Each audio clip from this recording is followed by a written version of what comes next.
खुलुमबाय रायजोफोर जों दिनैहाय नरसिंहपुरावहाय जों प्रफुल्ल शैब बिथांनि न'आव जों दं मोनसे गोजोनथाव बाथ्रा बिनि फिसाज्ला गदाय ICSE बर्डनावहाय 98% लानानै जोंनि बड' परिबार बा बड' बिदा फंबायनि नामखौहाय गोगोम दिखांदों बिनिखाय जों दिनै बिथांनि न'खराव जों सफैनो हादों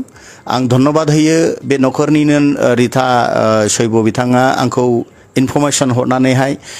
जों दा बेयाव दं न'खराव सफैदों गोगोम मोजां बाखनायथाव बेबायदिनो जोंनि हारिनि गथ'साफ्रा जौनांगौ आं दिन्थिनो लुबैयो जायफ्रा दिनैहाय जे न'खराव जों फैदों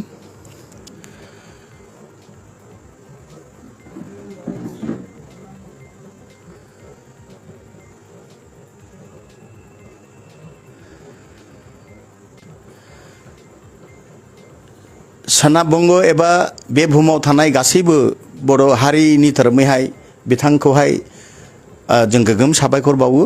बिथां बिमा बिफानि गुनैहाय जों मोनसे एफा मोजां फिसाखौहाय जों मोनबाय बेबायदिनो जोंनि जे नामफोरखौहाय सुनाम दिखांनांगौ गथ'फ्रा आरो जों दिनै फैनानैहाय गोबां आलोचना खालामनायनि मध्यदियै मिथिनो हाबाय जे सत्ति बे न'खराव गोगोम लेखा फरा फरायनायनि बा गोजौनि प्रान मोननायनि बायदिनोखा बिनि फिसाज्ला गिबियाबो माने मोजांथार एचिभ खालामनानै थादों इन फिउचारावहाय बिथांनि जे खौरांफोरखौबो जों फोसावनाय दा जों एसे मिथिनानै थाबाय आरो बेबायदिनो जाहाथे दाब दाब जायगायाव थानाय जे बड' हारिनि जे गथ'फ्रा गावनि बिमा बिफाखौहाय गावनि बिमा बिफानि नामखौहाय एसे गोजौआव दिखांनांगौ स' जों दिनै सोंनो लुबैयो बाट दिनैहाय बे लाइमाखौ खालामनानै इनावहाय बिथांनि जे डिटेल्स बिथांजों दे इन्टारभिउ लानायफोरखौ बा मोगा-मोगि जानायफोरखौ जों इनाव फोसावनायसै जास्ट बेयाव फैनायनिल' बिथां गासैखौबो इनफरमेशन होबाय जों बेबायदि हाबाफारिखौहाय थांनाय बोसोरनै सिगां जों सुरु खालामामोन सुरु खालामनानै गोबां मानसिनि जों बाखनायहरदों बेबायदि कर्मकाण्ड खालामनांगौ जाहाथे जोंनि गोरलै गोरलामफ्राबो मोनसे ड्रिम मोनसे साननो जे जोंबो जोंनि बिमा बिफाखौ जुदि फरायफुनाय समावनो जुदि गर्व खालामहोनो हायोब्ला बेनिखायनो जों चेष्टा खालामामोन थांनाय बोसोरनै सिगां बाट आनफर्चुनेटलि जों थांनाय बोसोरसेयाखौहाय एसे स्किप जायासै बिभिन्न कारन सेटा जानो हागौ जोंनियावहाय स' दाब दाब जायगायाव थानायनि जोंनि बिसेस करे बेंगलाव थानायनि जे बड'फ्रा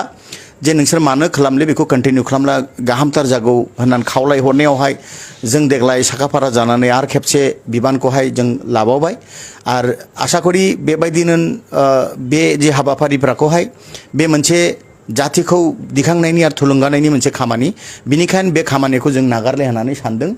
जाहाथे जोंनि हारिनि गथ'फोरनि खर'आवबो मोनसे माने सिमां जायो गावसिनि लेखाफोरा बिमा बिफानि जे खस्थ'यै फोरोंनायफोरखौ जों जाहाथे फरायफुनाय समाव जुदि जों बिमा बिफाखौहाय सन्मान होनो हायो